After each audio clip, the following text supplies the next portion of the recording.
Netcasts you love. From people you trust. This is TWiT. Bandwidth for TWiT specials is provided by Cachefly at CACHEFLY.com. Let's kick this off. Welcome to Photo Day 2010. That is the, second incarnation of the Photo Day. We've done one last year that you can actually find at, okay, now, John is running the board. You've got to be kind of quick because I keep saying URLs and if you want to put them in lower thirds. So if you want to see the old Photo Day, which has not been an official TWiT special, but I have them all online, you can find them at chrismarquardt.com/photoday. And that, I don't know how long that was, but 5 to 6 hours. Today we're going to have a bit of a shorter thing here, 2.5 hours in total. And let's just kick this off with our... you are a regular, right? I am kind of a Frederick regular. Van Johnson, Yes. the guy with the other show, you know? The show that shall not be mentioned. Right. This week in photo.com, actually. Yes, this weekend. So, we agreed that I wouldn't talk about it. No, we actually had some fun before the show. Should we make this into sort of a banter and hey, Yep. give me 5. Photography. Photography. Love So photography. we want to talk about, not photography directly, but about marketing. The other half of my brain. The other, yeah. Yes. I think all of us who are in this kind of a production, podcasting, photography business, every professional photographer has to have those different hats on, and one of them is the art hat, and the other is the technique hat, and then there's the business hat and the marketing hat. You want to get this stuff out. You want to get your photography in front of people. You want to make people buy your stuff. So you came on to talk about that. Yeah, it's kind of, depends on the photographer that you're speaking to, right? So if you're just in photography for the love of it, which most of us are, and you're not explicitly trying to make money or grow an audience to then monetize into buying your work or hiring you to shoot their wedding or something like that, then as that group of people, it becomes less about marketing and more about, hey, I just want a larger group of people to see my stuff. And how do you do that? In the olden days, when we were shooting film and printing this stuff, the audience for your work was limited to the people that you could expose to that print that you made, which might have been your close friends and family. If you're lucky enough to get a gallery show, maybe a couple of hundred people that came to that. But the audience or the sphere of influence for that particular print was limited. Today, as you know, you could shoot and you have all kinds of ways that you can share your images out through SmugMug, through Twitter and TwitPic and Flickr and all these. So for that group of amateur photographers, it's about sharing and a gigantic sphere of influence. Is it just amateurs? I see a lot more professional photographers using these media. It is. It's the same and kind thing. of mixing, especially on Flickr, SmugMug, and so on. I see lots of professionals kind of mixing with the amateurs and with today's access to high quality camera equipment for low money and giving people the chance, democratizing the whole photography thing. Sure. Much more by that. I see a lot of amateurs that I look at and go, wow. So but that's the democratization of the whole process, right? So you could, excuse me, if your goals are to just show it to your friends and family and people across the world, you can do that. But on the professional side, you have different motives, right? So your motives aren't just to show it to friends and family and get critiqued and feedback on your work. Your goal is to demonstrate to potential clients that you are worth the money that you're asking for, and hopefully they will click on a button or a link that you provided in one of these social media engines and come to a page and then hire you for a job. So it's two different kinds of things. Like the guy on the left may use the same vehicles, but he just wants people to look at his stuff. The guy on the right, same vehicles, but please hire me.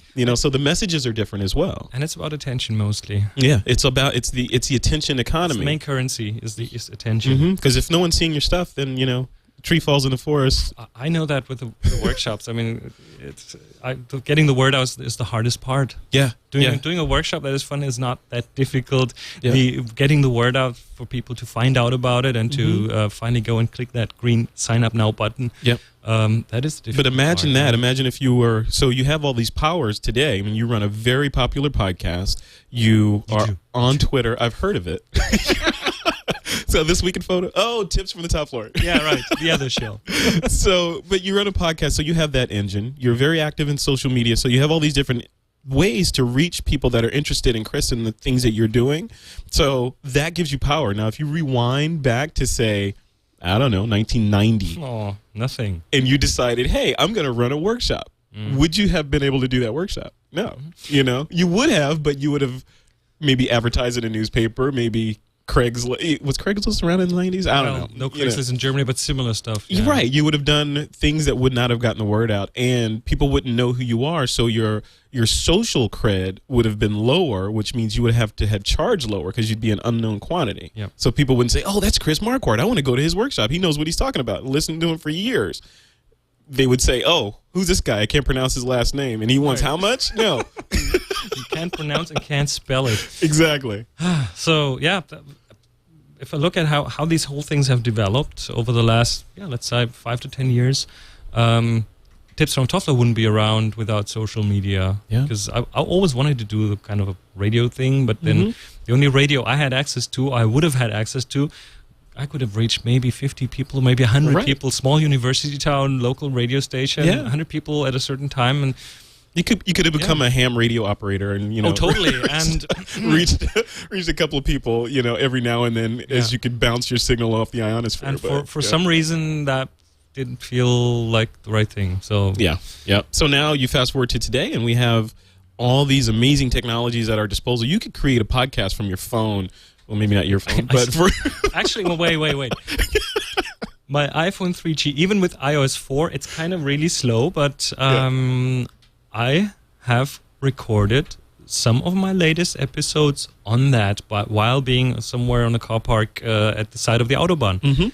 And you can post them from there. And email it out from there. Yeah. And if you can email something out, you can post something. Yeah, which means you are a self-contained studio broadcasting. You've got the talent. You've got the mechanism to record I'm not the talking talent. about talent here.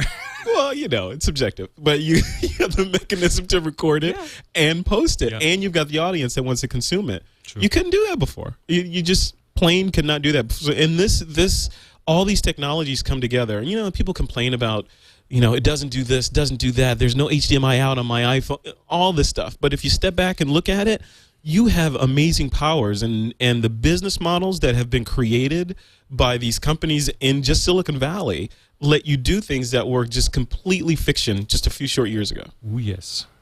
Yeah. And it really feels like a lot of things have just come together over the last few years. Yep. So when, as a newbie to this field, okay? Most people who are watching this, I guess, are on Twitter. Yep. That's kind of one of the main ways they could have found out about this, because I tweeted it, you tweeted it. Yep. Or they are a listener of either of our podcasts. But if anyone wants to get into this and start producing and start getting the word out about themselves, so what is the path?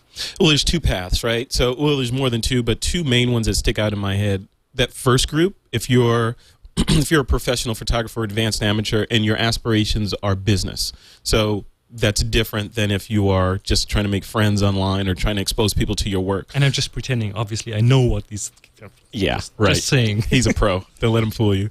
But if you're on that side and you're trying to monetize your craft, the first thing you need to do, you have to treat everything as a business, right? And don't try to keep one foot in both pools per se, because people will see through that. Either business or amateur. In your mind, yeah. So you need to. It's a fine nuance, because you want to. If you're a pro and you're trying to engage with your potential audience through social media, you can't get on social media and start telling everybody about, hey, I'm having dinner with, this person, and hey, look at this great job I got, and all this stuff, because it's basically gonna serve to distance you from those people. What you want to do is you want to be approachable and be real, so that potential clients can see you as being approachable and real. It's not about being somebody you're not, because the world is filled with people that are probably as smart as you are, and they can see through that pretty quickly. Easily. So don't try to put up a front and be something you're not online. Just say what you say, who you are. I tried that for a while. I think doesn't work. Everyone who gets into that business side will try that. I mean, like such and such company, and you always say we in emails instead of I. Yeah, that kind of stuff. And I did that for a while, and only when I switched over and I kind of renamed my corporate website to chrismarquardt.com. This is me. I'm the one-man show. I'm doing this. Yeah. I have helpers around, but I'm running that show. Yep. And that has changed a few things. Yeah, it's I'm easier much more for you approachable too. now, and you do the same thing. It's easier because you're just being yourself. Your social media engines, as I call them, are an extension of you, right? So they're the outward projection of your inner self. So you should be that way. You shouldn't try to be something you're not, because there's only so long that you can keep up the facade, and it's going to crack. And when it cracks, people will see right through you, and all that work that you built to create that intricate facade will go away. You're like, oh, wait a minute. He's just one guy. He's not a big giant corporation. I had this epiphany once when I do multimedia production, audio production, and I had this one customer, nice customer, bigger company, and then they said, "Oh yeah, and when can we come and see the offices?" It's like, okay, we're closed for renovation. Guess why it's called Tips from the Top Floor? Okay, so you've been renovating for 4 years, Chris. Why can we cancel your offices? I got the job. They already kind of had given me the job up front, but they never came back because they were like, "This is not as big as we thought it was." See, yeah. Well, that's myopic thinking. Eye opener. It's myopic thinking, because in today's economy with the internet, you could operate a business from wherever you happen to be on the planet and do it better than a lot of terrestrial or brick and mortar based businesses, because you don't have the overhead costs that those businesses have. You could hire people to say you wanted to outsource the production of your podcast. You could hire people out of the Philippines to cut that together and do all this stuff and upload it for you and do the transcription and all that. And I have Matt for that. You could you could hire a Matt, but the point is you can have an outsourced and distributed workforce doing all these things for you and never have to incur the overhead of the companies that are real and have people that are sitting under fluorescent lights all day. And you have a tremendous resource in the cloud. Yes. The way I manage the workshops is basically a set of Google spreadsheets. Really? And they are interconnected. You can reference parts of a spreadsheet in another spreadsheet, and so it's a nice little intricate setup, but it's cloud based. Yeah, it's totally cloud based. Lots of my documentation sit in the cloud. I use stuff like Dropbox and so on to share stuff between computers and between people that I work with. I have someone who does some editing for me, and we use Dropbox for that. No problem. So you're an enterprise, and all the things that you mentioned are what an IT department would have had to handle, and admins and all this other stuff, and you can do it all yourself. And you can see, I would bet you can probably peer into the business that you're running at any given time from your iPhone or from your iPad or whatever device you happen to have with you, wherever you are in the world. You're in the United States right now. Well, you could look at it. As long as I'm not in the US, my iPhone is a bit of an issue, because that is actually T-Mobile iPhone in Germany. Let's not get into carriers, because that's a whole nother thing. So connectivity is the weak link in all this. You need the link to the network. That is the thing. But as soon as you have that, it's like you can survive underwater as long as you have a snorkel or some sort of air source. Once the carrier cuts and a connected that line. iPhone. Yeah.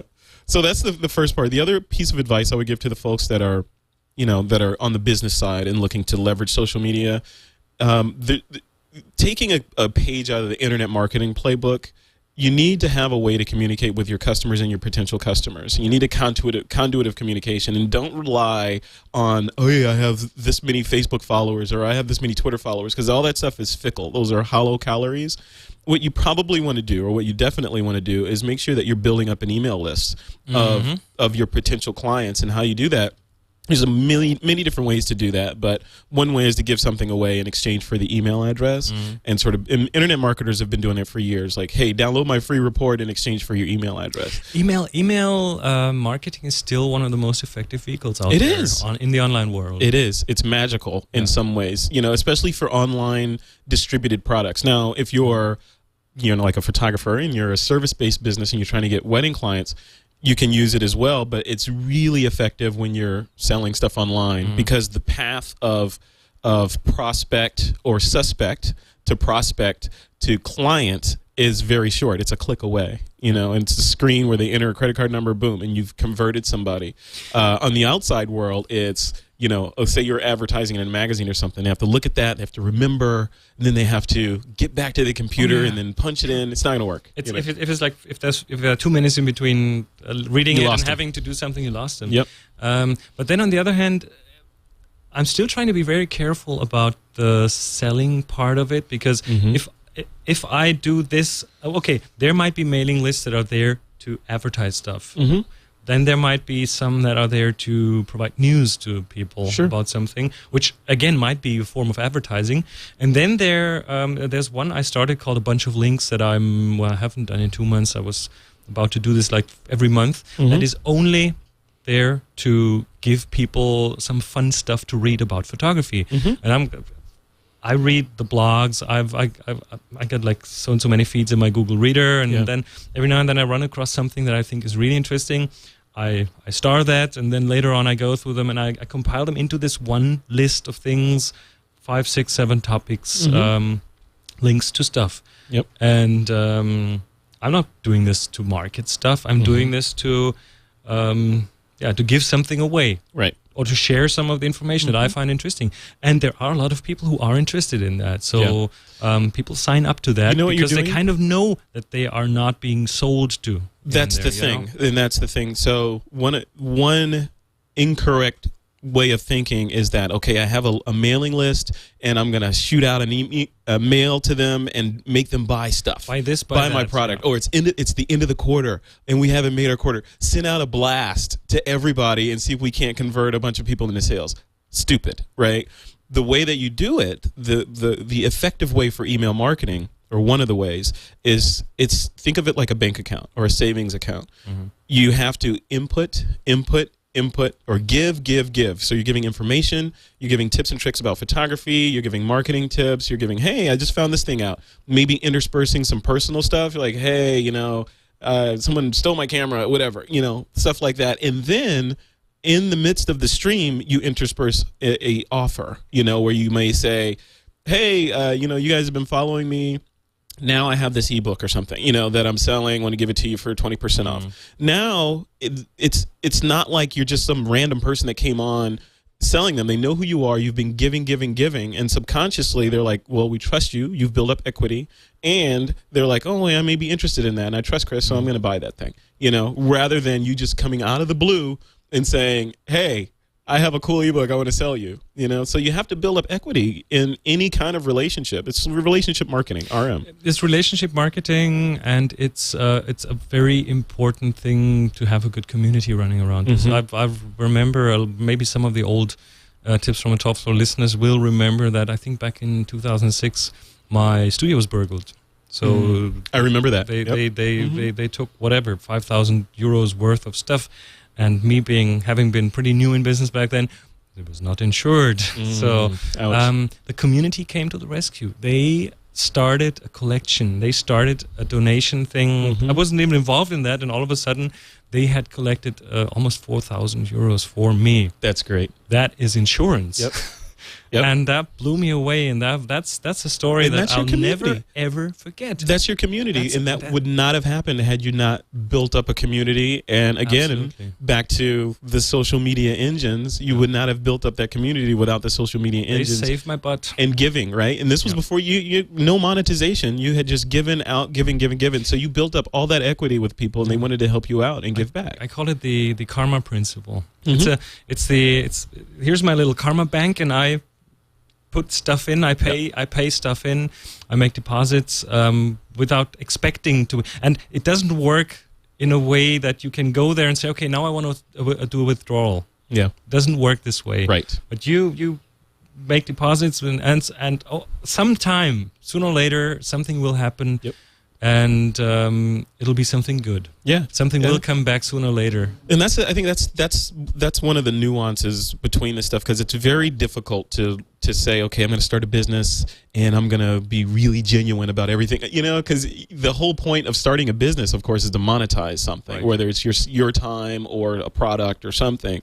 So it's a fine line between trying to monetize something and depositing into the information or the attention economy. So that's the first side. The second side is for the photographers that are just trying to get their work seen by people. They don't really need to build an email list. They don't need any of that stuff, because it's all social on their side, and that's where the social piece comes in. So Twitter, Flickr, Facebook, Posterous, on and on and on. All these different services are there to let you get your work out, and it's incremental. It's not you can't jump online and say, oh wow, look at Chris, he's got a gazillion Twitter followers, I'll never get to that. You have to build up, because you probably had 0 when you started, I would imagine, totally. Right? And I never bought any or never went to any weird service that gives you. No, those are right, honestly earned. Those are people that followers, followed you because they wanted to follow you, right? So, in people that are just jumping into it and saying, "What's Twitter? Do I really need to do that?" I would suggest at least squat on your Twitter name, and how lock it down. How do I get quickly to 10,000 followers? Yeah, quickly to 10,000 followers. You could give stuff away, and you'll get up there really quickly. Or you could do like you're doing. I mean, give stuff away like, hey, I'm going to give away Chris's 5D Mark II. You are not. You're not going to right give away here. my camera. Just follow Chris Marquardt on Twitter. You can win it. No, you can do stuff like that. Give away products and give away products online in exchange for people following you, and you'll build up Twitter followers quickly. Or you could just give away information online and just be a add to the economy, the information economy, by making deposits all the time, like saying, hey, I found this cool article about Skype or whatever, I'm going to share this with you, and just keep doing that. It's really interesting, because a lot of people don't see it that way, but every time I put something in, I get something back in some way. It is really and that is the main priority, to give, because then stuff will automatically come back. That's right. You can't sit there and go, I wanna. Give me. Yep. It's not working that way. Yeah, I am. Don't you know who I am? Of course you're going to follow me.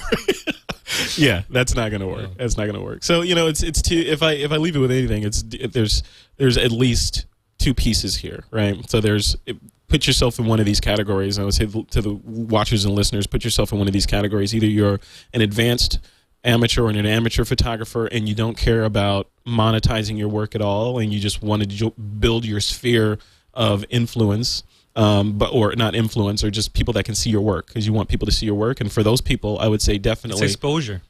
Yeah. Make sure you're on Flickr, Twitter, one of those, and participate in that community. Don't just upload a bunch of images. In fact, don't even upload a bunch of images. Upload one image at a time. Pick your best image. That's one of my pet Upload peeves, it to Flickr. It's not your Lightbox. Upload your best image to Flickr. Craft it, then upload it. Don't do all this, okay, I'm going to upload everything on my CF card. I think that is one of the best kept secrets of most professional photographers. They only share their very best work, and all the rest, you guys should see my hard drive. Right. It's no way. Don't Don't show your contacts. You don't get dressed in public. Don't show all your photos to people. Show your very best work. Put your very, very best foot forward. Because when I was guilty of it. When I first started with Flickr, I was like, okay, these 25 shots I think are okay. I'm going to upload them to Flickr, and maybe people will tell me what they think about the best. Don't do it. Upload one of those images, and then also comment on other images in Flickr, because that spreads your name around. And that goes back to the giving part, because every time you comment something, and you don't only give something then, but you also learn about it, because you have to think about someone else's picture, which in turn helps you hone that ability to think about pictures in general, to analyze images, and it's so easy. Actually, it's really easy. It's about the giving part. Yeah, it is. It is. Take that one thing away, and then on the pro side of it, one piece of advice I would give pros: if you haven't done it yet, and you're trying to build up a client base, start an email list. Use a service like MailChimp or Aweber or one of those. There's Constant Contact. There's a bunch of them out there, and those three are you can't go wrong. It's easy to do email lists with them. They have a fairly high chance of getting the email to the people without this the spam bots, without spam getting in the way. They are. I think you pay a bit for all of them, but it's worth low. It's really worth it. It's worth it. If you're in business, it's the cost of doing business in today's economy. You have to have and you have to maintain an email list. It's almost like your horsepower. And make sure you don't. And make sure you get a double opt-in. Yes. Really make sure that you don't spam people. Make sure people know what that is. People have to agree that they are on the email list. They have to get active. They have to confirm it. So you can really make sure that no one can later on say, this is spam, because that can get you into trouble. Right. And that is one of the main reasons that you want to make sure that you want to have a double opt-in is you want a very clean list that all the people that are on that list want to be there. You don't want somebody, hey, I'm going to sign up Chris to all these lists, Yes. So you block that. And B, you don't, the companies or the email service providers or ESPs, they don't want people buying lists. Hey, here's 1 million names for $100. You go buy all these names and you dump them into their service and you spam them. You can't do that because I've been offered money for my list participants. I've been offered actual bucks to sell stuff, but don't do it. No, of course not. Don't do it. Of course not. That's the crown jewels right there. That would be. It's like selling your Twitter. No. Don't do it. Although some people do that, but I know, but you don't. Yeah, you just don't. That's one of the things you just don't do. Yeah. So make sure if you're in business and you don't have an email list, go to Google or go to aweber.com right now or mailchimp.com right now and start looking at their tutorials to understand what the value proposition is and set one up. And get going and start capturing email addresses. How do you capture email addresses? They'll tell you. They have extensive tutorials on each one of these sites on what you do, whether it's put an opt-in form on your website. They'll even host an opt-in form for you where you could run a promotion and drive people to that, and it'll capture the email addresses for you. Right. But you need to start doing that. If you go to chrismarquardt.com, there's this bunch of links newsletter, the one I'm not spamming. I'm not putting any marketing in. And the form you see there is basically their opt-in form. So they give you the code, you put it on the website. Yep, and we have the same one. We on thisweekinphoto.com, we have Joseph Lanaschke, one of the hosts on the show, wrote an ebook. It's called 10 TWiT Tips to Better Photography. It's really good, and it's part of giving to the community. So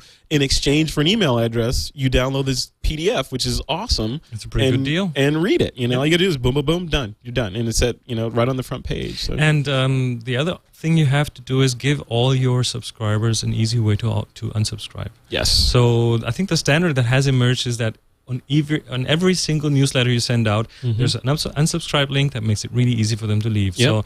So you can't even not put that on there with services like Aweber and MailChimp. They put it in there automatically. They have to have it in there, yeah. True. Yeah, there's certain things that you have to have in every email to comply with canned spam laws in the United States, and that's you have to have at the bottom your address, right? So if you're a business, you don't want to have your home address and send that out to everyone so they know, hey, a photographer just sent me their address. They probably have some gear at home, right? You don't want that. So you need like on the newsletters I send out has a P.O. box on there for the business that I associate with This Week in Photo, right? So that's on there. The Aweber is the service I use, and at the bottom, they automatically put in their unsubscribe links and all that stuff. So all that's taken care of. I don't have to worry about that. And you set that up when you take the 10 minutes to set up the account. It's all done. Right. Cool. Wow, lots.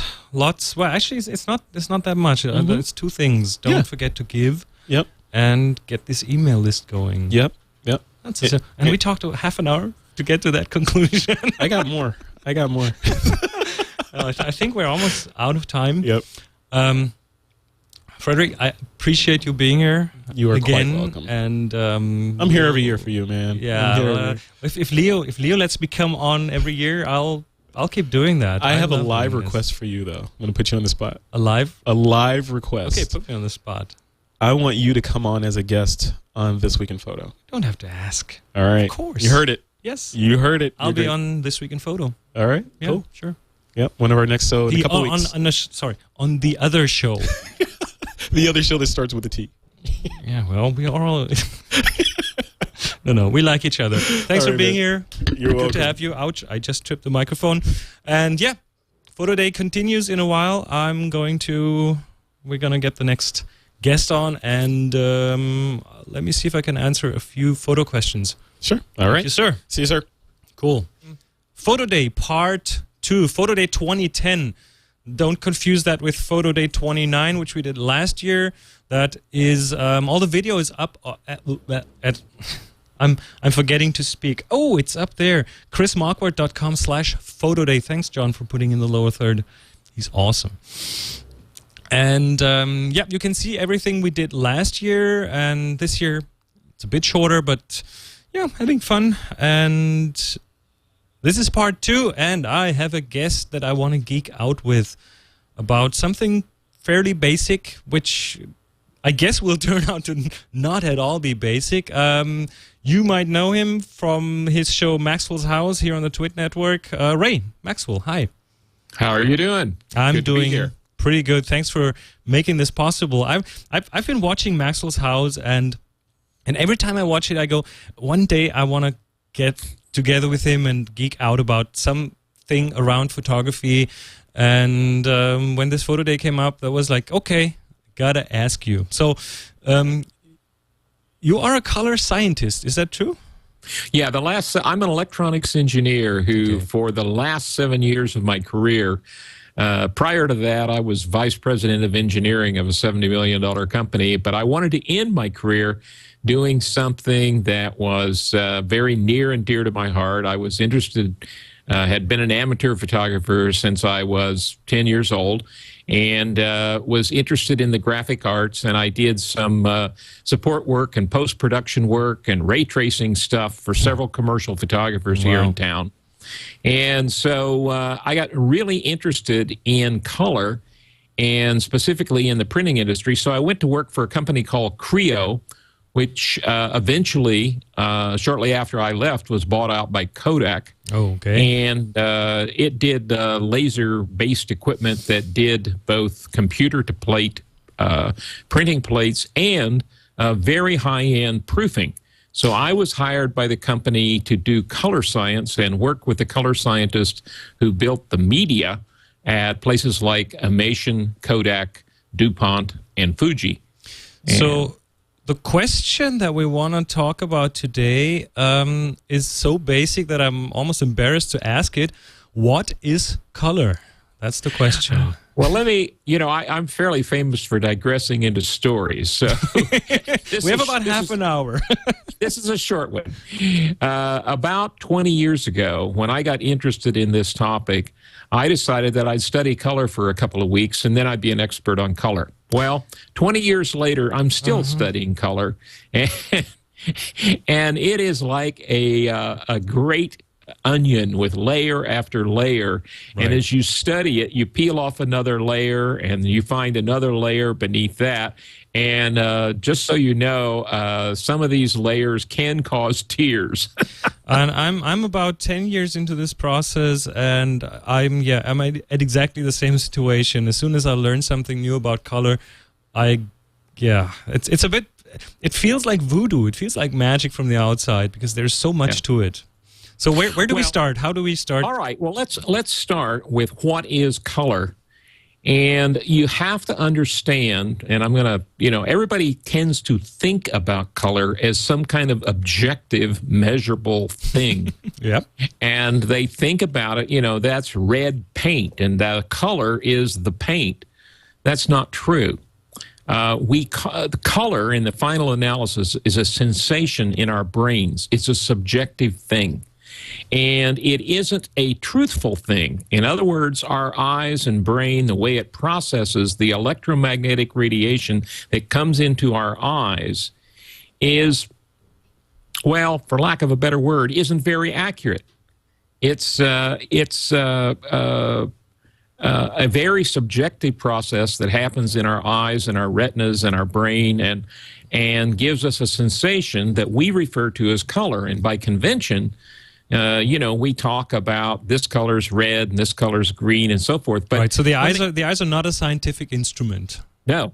And let me ask you this. If I look at something that's red and you look at it and we agree that it's red, how do we know that the sensation in your brain is the same as the sensation in mine? There's no way of knowing. I have no way to tell. Yep. Yeah. We can't look in there and measure signals or something in our brain and say, oh, yeah, Chris is responding to this exactly like Ray is responding to this. Some people hear colors, right? Yes. Yeah. Yes. There are people that when they see numbers, see color.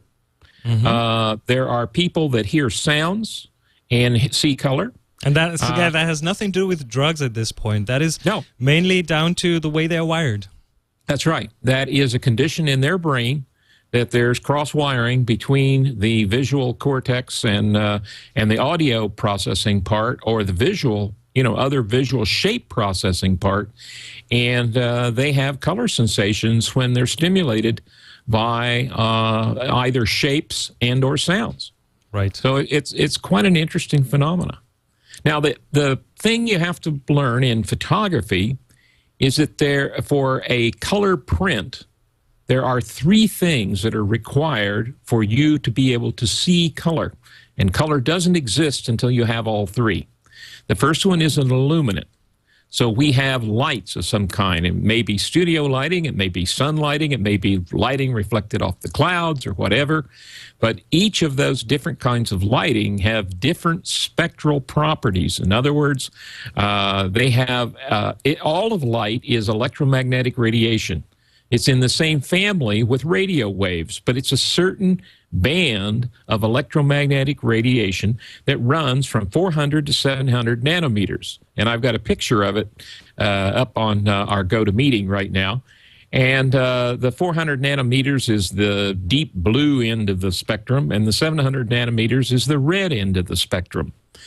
And whenever we want to measure that illuminant in some kind of real meaningful way, we have to use a spectrophotometer that slices that spectrum into 10 nanometer slices. So that would then be a scientific instrument. That's a scientific instrument. Okay. Correct.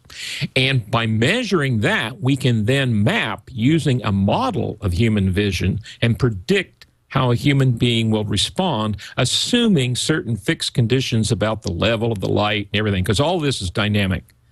And so it really gets difficult. Now, so we've talked about illuminant. That's the first thing that's required. We have to have electromagnetic radiation falling on some object in order to produce color.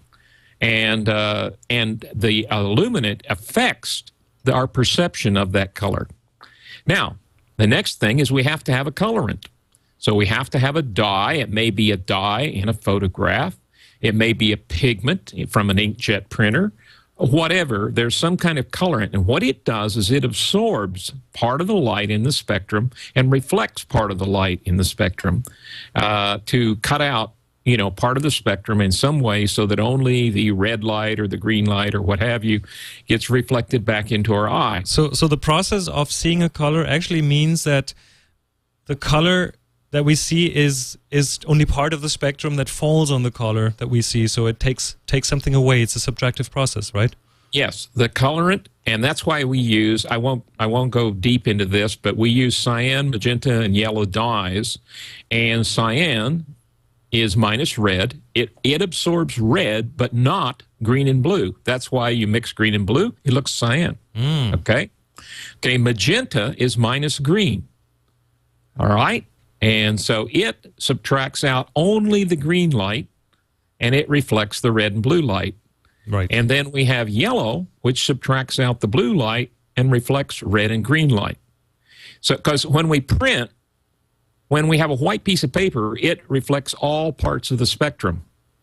And so if we want to control the red, green, and blue light, which is the additive process on a printed media, we have to have inks that subtract out only one of the colors, red, green, and blue. Now, why is that? Because the final third thing that we have to have is we have to have the human eye connected to the human brain.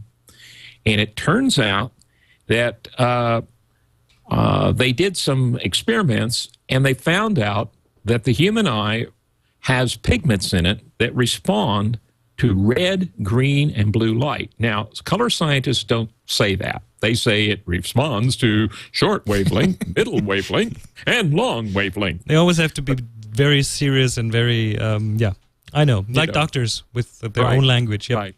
But in plain English, it responds to red, green, and blue. But notice something. If you look at these diagrams, you'll notice that the red and green in particular overlap very, very heavily. True. Okay, and they overlap with the blue as well. So the way we see various colors is by ratios. In other words, if I put up a, and let me get down here to this one. If I put in a yellow light, a single wavelength of yellow light, it will stimulate both the green and the red cone that are in the eye. Mm-hmm. And that will create the sensation of yellow in your eye. All right? Okay. Now, it's stimulating two things at once. Now, if I go to a television monitor, which is an emissive device, I can make your brain get the same sensation as that single wavelength by sending out red and green light simultaneously. Now, I'm playing two notes in the spectrum simultaneously, but your brain can't tell that. It can't tell the difference between me sending you two notes, two wavelengths of light, and one wavelength of light. It gives you the exact, if I stimulate the red and the green cones the same amount using two wavelengths of light or one, the brain can't tell the difference. And by the way, that's called metamerism. That's a metameric pair. And metamerism is not a bad thing. It is there. It actually, a lot of stuff is based on that. Wouldn't work without that effect, yeah. Your ability to reproduce all the colors with only three colors, red, green, and blue, or cyan, magenta, yellow, is based on the fact of metamerism or metamerism. Both pronunciations are correct according to the English Cambridge Dictionary or whatever. I was wondering about that. Okay. Yeah, I looked it up very carefully years ago because I kept hearing both pronunciations. So metamerism or metamerism, either one. But they're both good things. At any rate, I don't want to get sidetracked on that. But what's important to understand is this fact that you can stimulate the eye with either a red and green signal and produce yellow, or a single wavelength of light and produce yellow, is the way that we are able to fool the eye with using only three colors in a monitor or on the printed page. And that's very important. But you have to notice that the spectral information is different for these two situations. But the sensation in your brain, the color, is the same. So your brain's being fooled. Now let me throw you another curve just to try to get this point across that that the eyes don't really show us reality. They're very different from the ears. Now I'm going to talk a little bit about sound, but just so we get a comparison. If I walk up to a piano and I play a single note on the piano, and then I play two notes on the piano, most human beings that have any ear at all for music can immediately tell when I'm playing two notes and one note. Right. Because the ear has thousands of little hairs in the cochlea that only vibrate at certain frequencies. So it has a great fidelity and resolution in the spectral range, all right? So it can very easily tell the difference between playing a single note and playing two notes. But the eyes do not have that capability. Really? Are they so much easier fooled? Yeah, because they're fooled because they only have, spectrally, they only have three channels. That's true. There's only three, and they heavily overlap. So when you put out yellow, you stimulate red and green simultaneously. So, and then if I send out a red and green laser or phosphor on my monitor, it can't tell the difference. Okay. So the eye does not see reality. Now we simulate this same thing with our digital cameras. We put in a red, green, and blue filter, but you know what? The bandpass of those filters is not the same as the those matching functions I showed you a moment ago. So are the filters on those pixels on the camera sensor narrower? Do they filter out the colors Most better? are narrower. Yes, that's Okay. correct. They don't overlap as much. Okay, so that they can differentiate those signals more finely. But we have to then model what it picks up and calibrate our cameras using ICC profiles and that are maps. Now, I have to introduce another term here. When they came up with these curves that I just showed you, the red, green, blue matching curves, the CIE, International Color Organization, they came up with these curves. And if you then put a mathematical weighting value of the amount of energy that comes through these three, you get an X, Y, and Z, or in Canada, we get an X, Y, and Z value. I'm not sure. What do you get in Germany? XY, and Z. Oh, okay. Well, we have the Z. It's just pronounced a bit differently. We're now trilingual, so, you know. Anyway, we get these three values, and then you can go through another fairly complex mathematical model, and you can produce LAB. Have you heard of LAB color? Yes, that's the lightness and the A and B color channels. That's right, and you can switch to that in Photoshop. Now, let me tell you a carefully guarded secret. Inside of Photoshop, all the way back to version 1 of Photoshop, anytime you make a change from one color space to another, and you go from RGB to CMYK, or you go from Adobe 98 into, let's say, sRGB for the net, when you make that change, you go through the Photoshop converts from RGB to LAB and back to RGB. Yeah, I've read about that, and I think even some of the filters work in that color space. So there's always some converting with, always something going on with the LAB. And the lab reason mode. for that is LAB is a model of human perception. And it's fairly constrained model. It's only a correct model for the average person, all right, the standard observer. Now, it turns out that individual human beings vary from that standard observer. So our color experience is subjective, all right? Right. And now I'm gonna throw you a real curve. I've shown you how to create yellow with just red and green. Right. And I'm going to go and bring up another set of curves here. And here we have two light sources, one in the red zone and one in the blue. If we now notice, those are at the opposite ends of the spectrum. True. If we stimulate the eye with red and blue, Now you're going to ask me what color I see, right? There you go. Something in the middle, I guess. Somewhere in the middle. So you think maybe you see green? Something greenish. That would be my first reaction now. No, now remember, I knew we're it. stimulating the red and the blue cones, and we don't have any green. So there's no green light at all. So we see the opposite of green, which is Red. magenta. Oh, magenta. Actually, magenta, yeah. Ah. Yes. So that's how we create the sensation of magenta. Now, here is the real trick question. Is there any single frequency that we could shine into the eye that would create the sensation of magenta? We've done it by playing these two notes at opposite ends of the spectrum. Looking at this diagram, I don't see magenta in there. You're right. Magenta does not appear in the spectrum.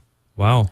If you take a prism and divide up white light, and it goes from deep blue, violet, all the way up to red. The rainbow, yeah.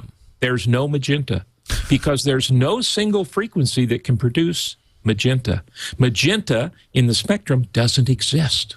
So, But we can make it exist in our brain by stimulating it simultaneously with red and blue. That was a curveball right there. Yeah, This is interesting. I was totally not aware of that, but yeah, it makes sense now that I see the model, and wow. Yeah, I'm speechless. So what I'm trying to get at here, or trying to get across to you, is to show you how weird the human eye and brain are. Oh, yeah. Creating these color sensations. And then when you go to instruments, the only thing that can really measure a color and predict how the brain will respond is a 32-channel spectrophotometer. Okay. Now, we don't have those in our cameras. We have a 3-color device that, measures red, green, and blue. And if we change the filters on it or we change the lighting and so forth, we get different RGB values. And so we have to map the raw data out of the CCD into a color space. And 2 popular color spaces that we work in today are Adobe 98 and sRGB. Right. And there are a few people who work in very special areas that will use the big giant one, photo. The IEC ones, for example, I know that a lot of people work in IEC something for print publications and things like that. Right. Now, say that again. Which color space? I think IEC. IEC. Is it IEC? No? Okay. Well, in the printing industry in Europe, there's FOGRA. That's true. Standards. Yeah. Okay. And in the U.S., there's SWAP standards. And in Japan, there's Toyo standards. And those are ink standards for reproducing color in CMYK. At any rate, I don't want to go down that rat race too much, but real quickly, let me just tell you briefly what a ICC color profile is, okay, what it does, and how it works in Photoshop. Now, I brought up a picture of what's inside an ICC profile. It's a simplified version. It's not the whole thing. But if you look at it, it has 2 tables. We'll call them A to B table and B to A. The A to B table takes RGB values in and outputs LAB. So in other words, for a specific device, for a certain camera or scanner or what have you, it will map RGB values that came out of that device into LAB, which is a model of human perception. So, and to do that, you have to photograph a color target with a whole lot of different color patches, and then with a spectrophotometer, a 32-channel spectrophotometer, you have to measure each of those patches and get the LAB value. So then you can take the RGB input, or the RGB that came out of the scanner or the camera from photographing that patch, and put in place of that the LAB value. Now, the B to A table below it is just the opposite. It maps LAB values that you may want into RGB values. And you say, well, that's nice, but how do we use it? So I've got a diagram here of Photoshop. And imagine that you have very carefully calibrated your system, you've calibrated your monitor, you've color corrected your image, and you've outputted a file, you saved the file in Photoshop in Adobe 98, and you send it to me. And I want to be sure that I see the same color on my monitor as you saw on your monitor. So I have Adobe 98 file here that has RGB values. So I take it and I run it through the Adobe 98 ICC profile, and that's right in the file if when you send it to me. Now, it outputs LAB values. So it's going to output values that are now representing human perception. And for my monitor, that LAB value goes up, and now I have a special ICC profile that I made using a colorimeter or a spectrophotometer. That would be a Spider, a Huey Pro, a Color Monkey. That's the devices. That's right. Okay. And I happen to prefer the X-Rite. I1. Yes. I1 Model 2. Yeah. And that makes a special profile of my monitor. So the LAB values go in that profile, and it outputs special RGB values for my monitor to make my monitor show the same color that you saw on your monitor. So we've gone from RGB in the file to LAB inside Photoshop, and then from LAB we went through the special monitor profile for my monitor alone, and it converts it back into special RGB values that let me see the same colors that you are seeing. Now, if I wanted to print that, if you follow the lower path in this, we get LAB values out, and we go through the printer profile. And now keep in mind that most printers today are inside Photoshop are treated as RGB devices. Right. So it outputs special RGB values for my printer now, and then the Epson driver, in my case, I'm behind the times, I've got an Epson 4000, and it converts it to CMYK, light cyan, light magenta, and light black values that will make my printer print the correct colors that you intended when you sent me the file. So there we are. That's it in a nutshell. Wow. So, okay. What can I take away from this? Color is not really that simple, and but I still want to tell everyone out there, hey guys, don't forget to grab your cameras and shoot a picture every now and then.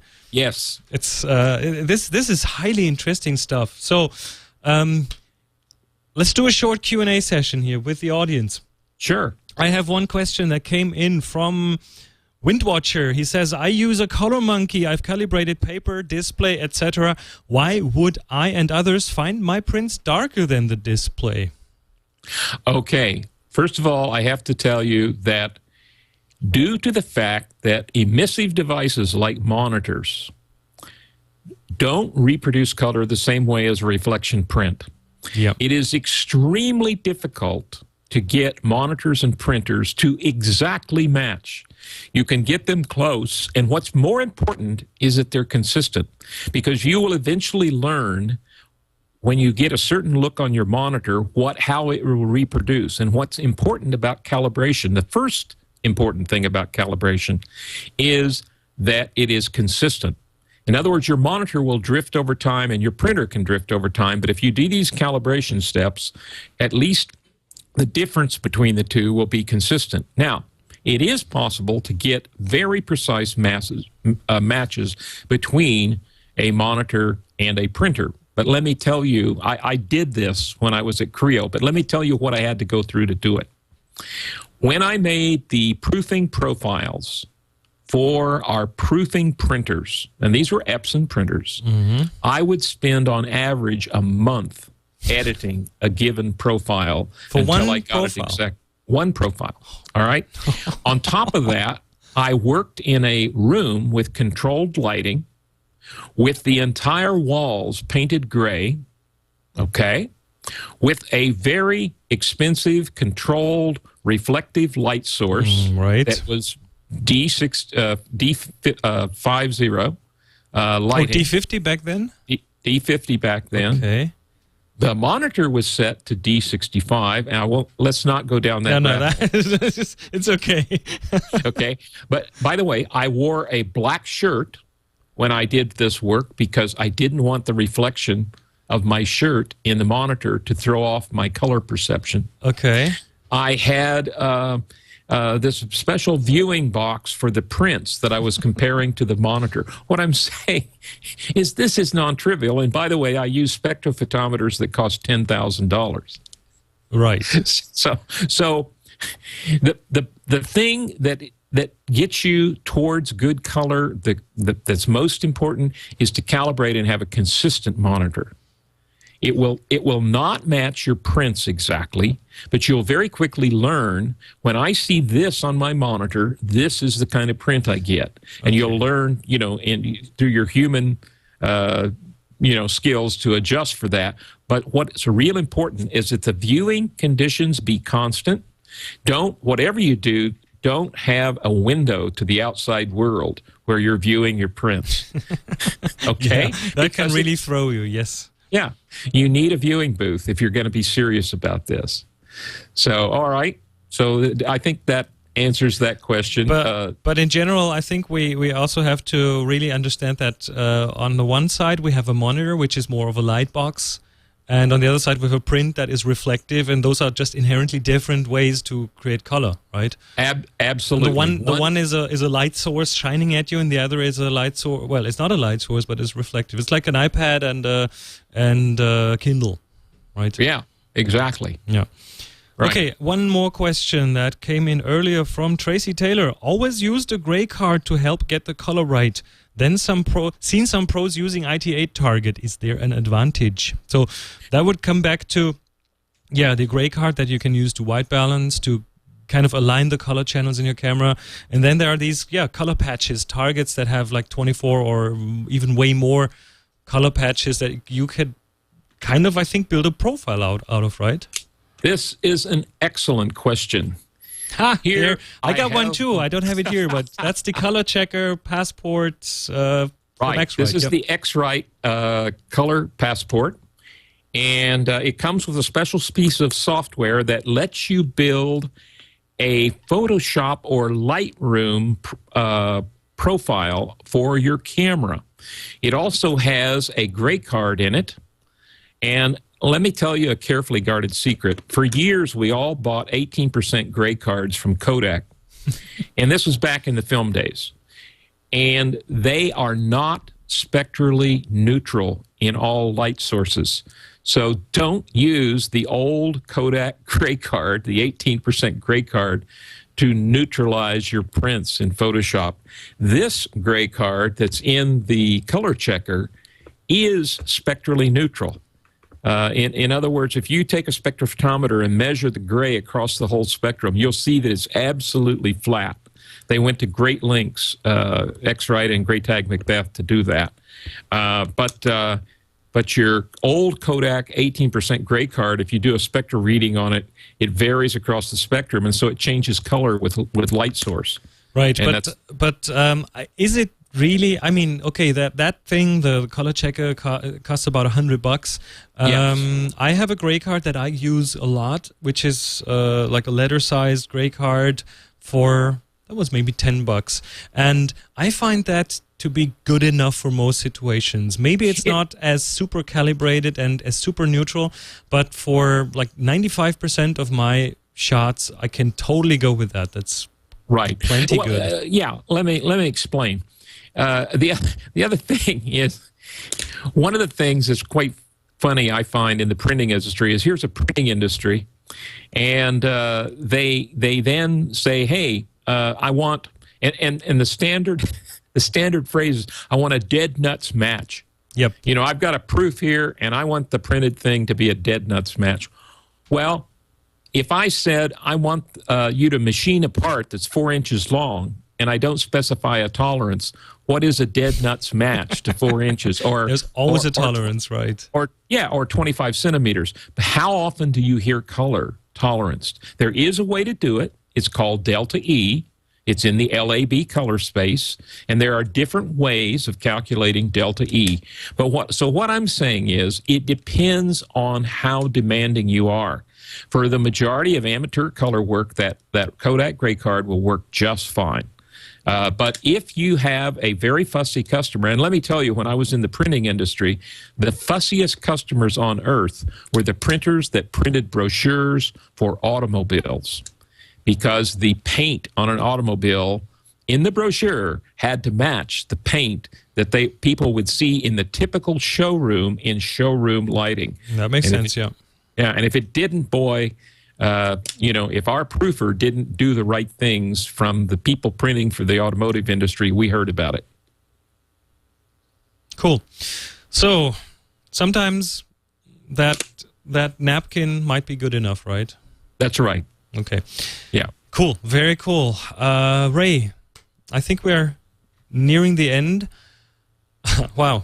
I'm totally blown away, because I knew some things about color, but you've just opened my eye to, a lot of things, including the non-existence of magenta. Well, sort of. You go. Sort of, kind of. So, yeah, thanks for coming on to this show. I totally appreciate you being here. We've just condensed 20 years of experience into 30 minutes. Exactly. And I'm pretty sure we covered everything, right? We didn't leave out anything, right? That's right. Okay. I appreciate it. Thanks a lot. And yeah, everyone check out Color, but don't be too worried to not go out and shoot, because in the end, this is about photography and about taking pictures. Let me give you a reading list in case there are people interested. Absolutely. Real world color management. Basically anything with the author Bruce Fraser on it. There's real world Adobe Photoshop, CS3, 4, and 5. And there's real world Camera Raw. All of those books have excellent color advice in it. They were all started by Bruce Fraser, who passed away, unfortunately, of lung cancer. But he pioneered in this field, and he was a wonderful bridge from the color scientists to the real-world printers. So they're written in a way that the average Joe can understand them. Yeah, they're deep. Good. You have to read them and reread them, but they are written for a photographer, not for a color scientist.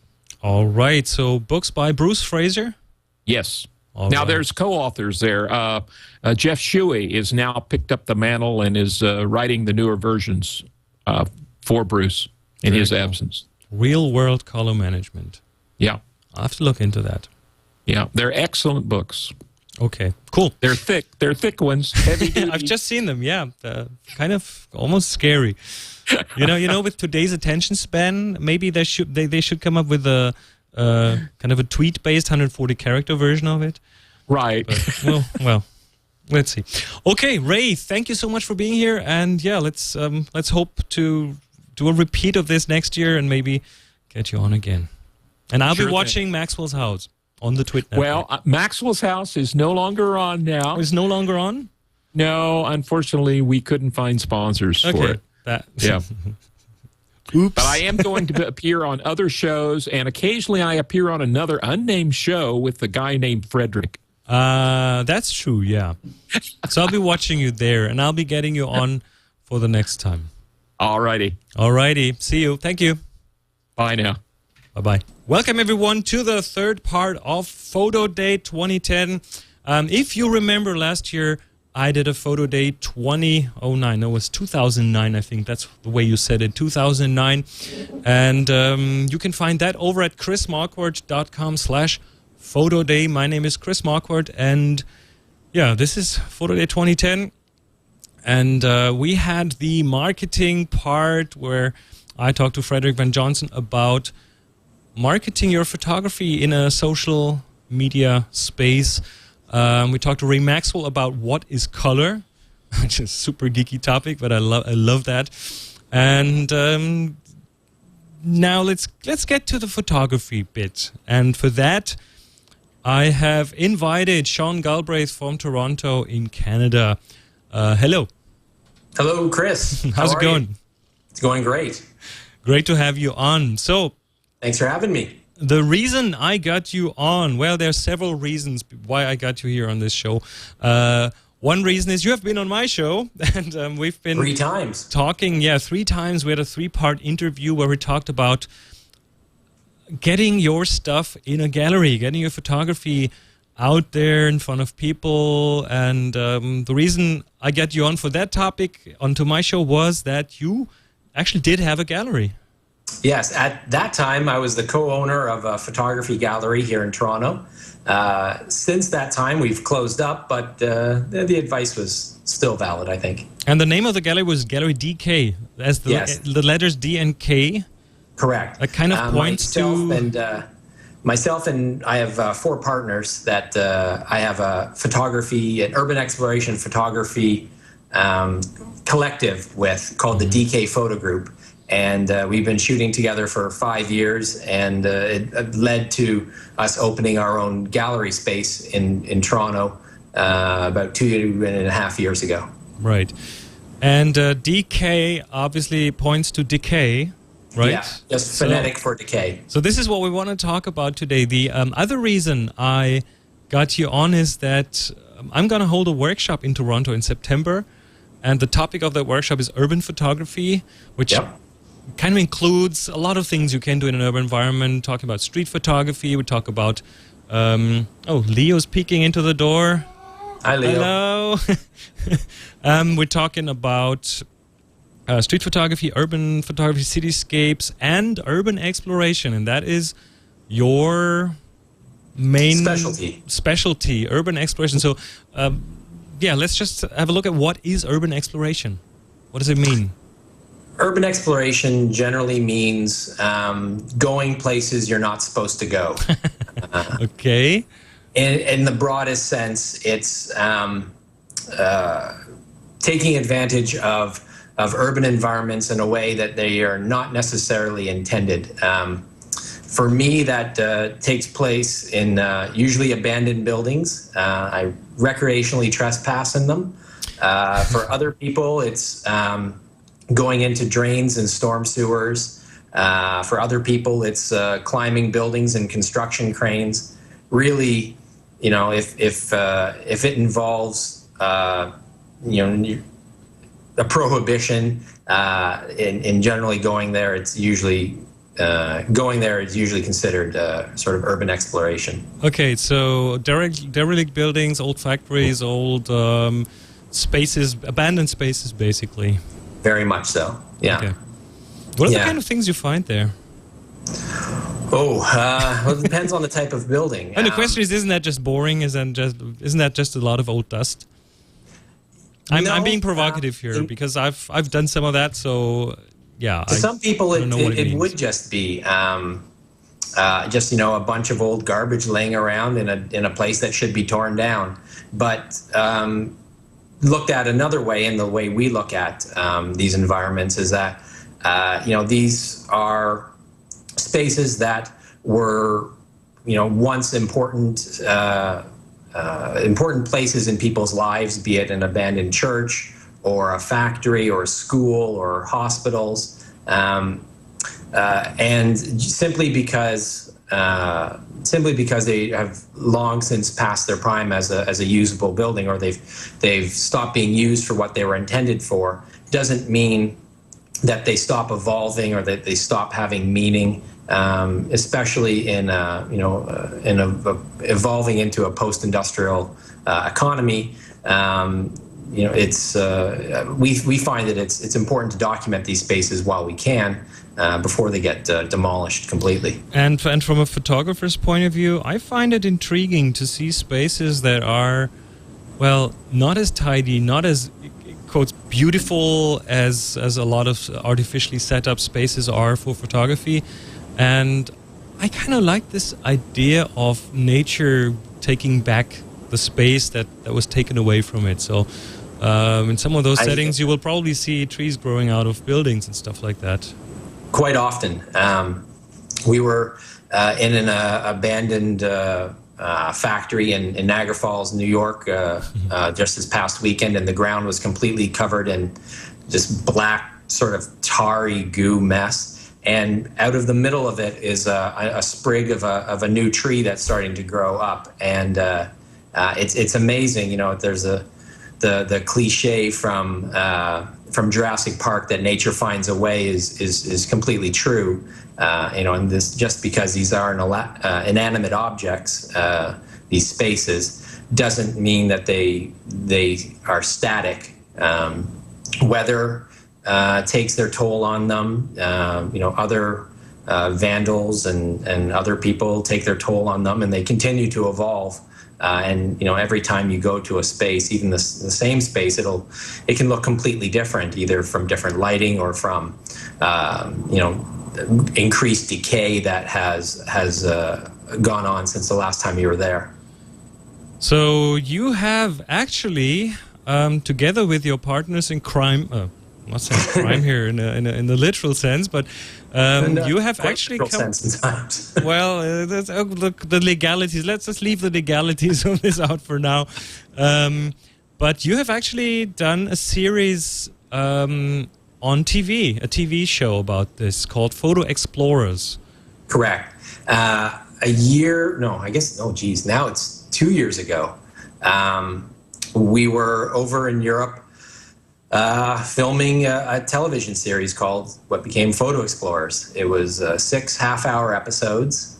Basically, myself and my merry band of miscreants trespassing our way through a bunch of abandoned buildings in Europe.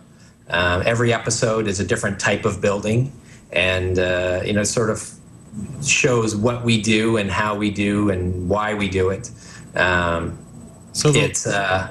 There's one out on YouTube. I think one episode out on YouTube in 3 parts, and that. Episode 1 is on YouTube in its entirety. Yeah, part of what we're seeing right now, and that is you being in, I think, Belgium, right? Yeah, that's in Liège in Belgium, in this amazing old abandoned coal mine that looks like a castle. It was an incredible building.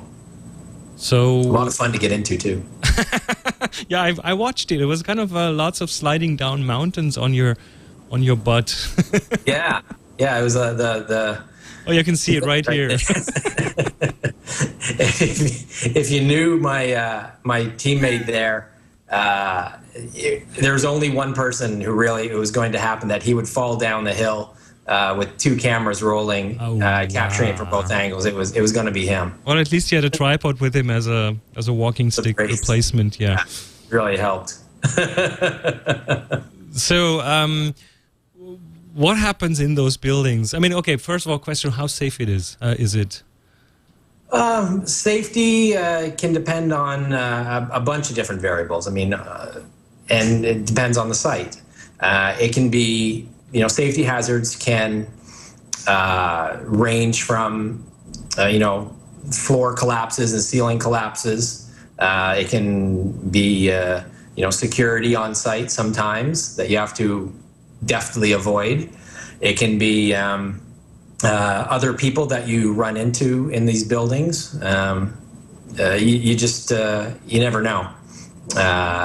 We just sort of try and do our research ahead of time, know what we're going to get into, and sort of improv and deal with what we find when we actually get in there. Yeah. So far, it hasn't been too bad. So what kind of people do you run into? I would guess graffiti artists? Yeah, graffiti artists you find a fair bit. In some of the more economically depressed cities, you can come across homeless people and such. And for the most part, they just want to be left alone, and we're happy to oblige. So you've never run into any dangerous situations involving other people?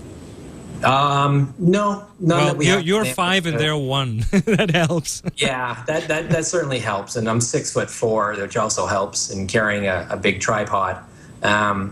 But normally, I mean, even when we've run into people who can otherwise be, a bit on the shady side, like metal scrappers and people looking to, demolish the buildings unofficially, let's say, having a pack of smokes with you is usually a pretty good way to strike up a conversation and make friends pretty quickly, even if you don't smoke. So Titus on the chat room asks, any ghosts there? Which I think we could probably extend into what are the kind of the eerie situations that you get into, or what is the feeling if you are in such a space and you know that this is an abandoned space?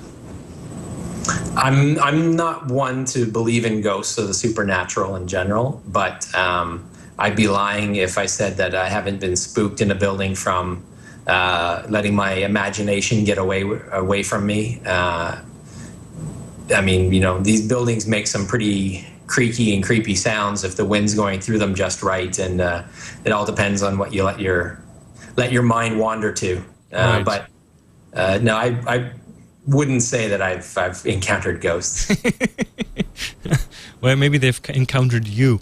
So perhaps maybe they just didn't like me enough to make themselves known. I know other people who certainly have said that they have come across or have felt supernatural presences in these buildings, and Well, I can imagine that your imagination can go wild if you're in such a building and these spaces usually don't have electricity, so there's no light in there. So you are there with maybe a flashlight and sometimes just with only your camera.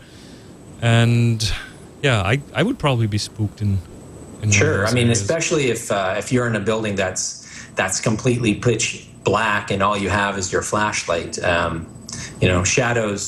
Shadows tend to do interesting things on walls behind machinery and such. And you definitely don't want your flashlight to go out. Always have a backup. So shooting in those buildings or in those spaces, what are you looking for there? What are the things you focus on? For me, I like to focus on the form of a space, the sort of the lines and the shape that gives you a space its sense of volume and pattern. For me, I sort of approach it somewhat on a graphic design sort of background. Right. So I look for symmetry and geometry and patterns like that. Other people that I know and my teammates, they focus on completely different things. The fine details of spaces past use. The boots left behind by a worker, or the prayer books left behind in a church, or notes in classrooms and things kind of like amazing, the stuff that people just abandon, right? You'd really think that they would clean out the building, but a lot of times they just leave a lot of stuff in there. Especially I found in the United States, where especially like in institutional buildings where they were a private institution, let's say an abandoned medical hospital of some sort. Oftentimes you'll find all the patient records left behind. Oh wow, really?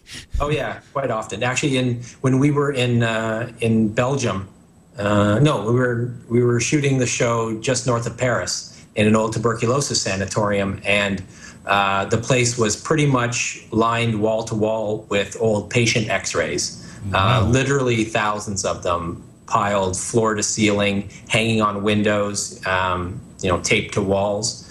It really is amazing what people leave behind, and it's great for us to find those things. That makes for very, very interesting photo ops, I guess. It does, and it's photo ops that you can only find in these spaces. You're not just gonna walk into any old building and find a complete dossier on Jacques, who had a 15-year battle of tuberculosis, and there's 35 X-rays showing the progression of the disease. Wow. It's not something you normally find just laying around. So do you okay, when you find something like that, do you leave it the way it is, or do you start moving it around, arranging it for a photo? Do you disturb it in some way, or do you just take it in as it is? And I think that's probably a decision for every photographer to make themselves, right? Yeah. Myself, I don't tend to remove objects from a building or really even pose them. A handful of times I will, just to sort of clean up a scene if it's a little vignette scene that I want to shoot. But I mean, normally I'm more interested in the larger space, so I'm not really interested as much in the fine details. Most of the people I shoot with tend towards finding things and leaving them in situ. Sort of find them as you got them and leave them how you found them. So Windwatcher on Twitter asks, what kind of lighting do you use? Flash, long exposure, daylight? What are the mixtures or things that you use there? I would say most people who engage in urban exploration tend towards all natural light, except underground explorers where there is no natural light, and they tend towards bringing, million candle power floodlights and, flaming pieces of steel wire to fling around and stuff like that. You have to make your own light. But for us and myself, I really tend towards natural lighting, and if it requires a long exposure, then it requires a long exposure. So you take a tripod with you? Oh yeah, always shoot with a tripod. I'm shooting large format film anyway, and some of my exposures are upwards of 10 or 15 minutes long, so it'd be tough to kind of hide and hold that one. No digital? No, I abandoned digital shortly after we filmed the show, actually. When I was going through my photos when I got home, found I shot about 900 photos, 1,000 photos in 6 days, and I liked I really liked maybe a dozen, and I found that it was making me a sloppy, or it was, I shouldn't say digital was making me a sloppy photographer, but it was bringing out my sloppy, lazy photographer side, and I really wanted to use a tool that would help focus my eye and focus my attention, and simply not take as many photos as I was. And that eventually brought me to film, and then now to large format film.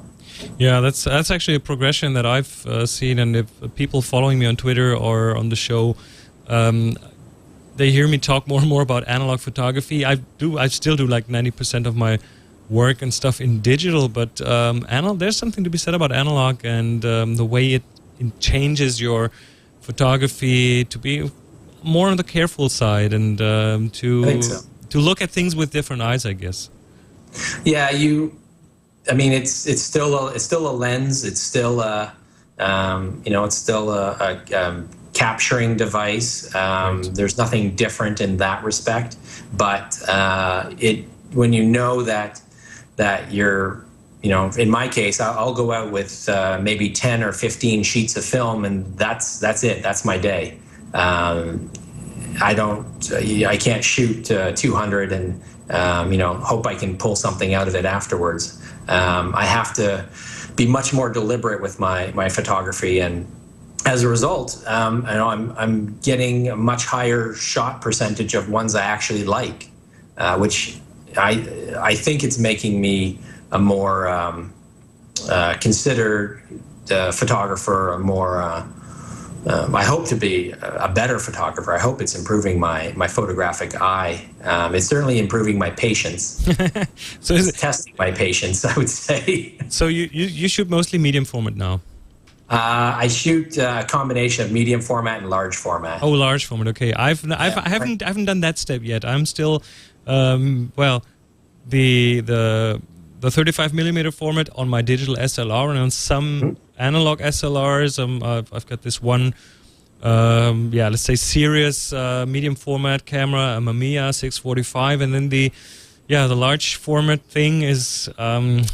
It's a lot of fun. I believe you, but it's one of those things that I have so many other things that I'm trying to be. The addiction will set in so fast. Okay.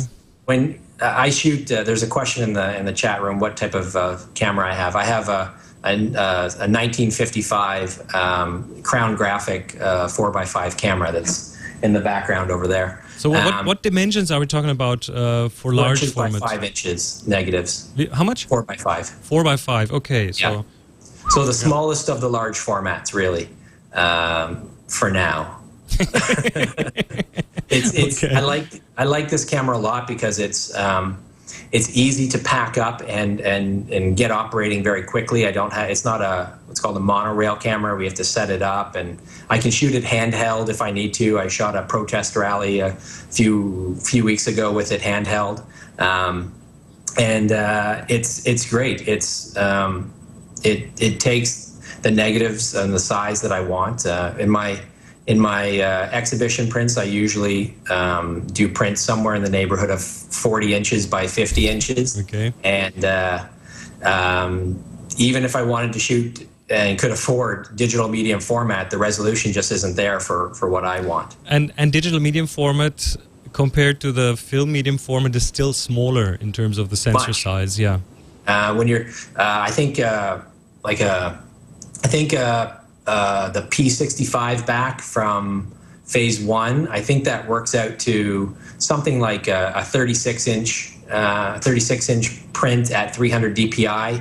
Okay. And my 4x5, when I have it drum scanned, I can have those negatives. I have to downsize them to get them down 40 by 50. To be able to work on them on your computer and to be able to handle them. Yeah.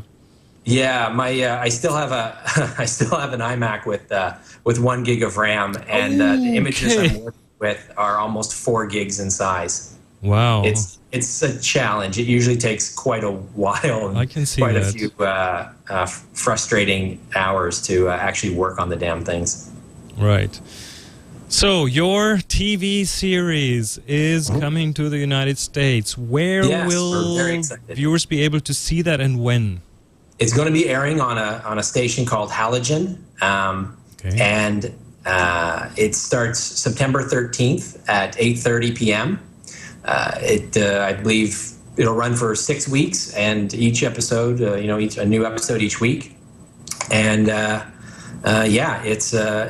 was a lot of fun. It focuses sort of on the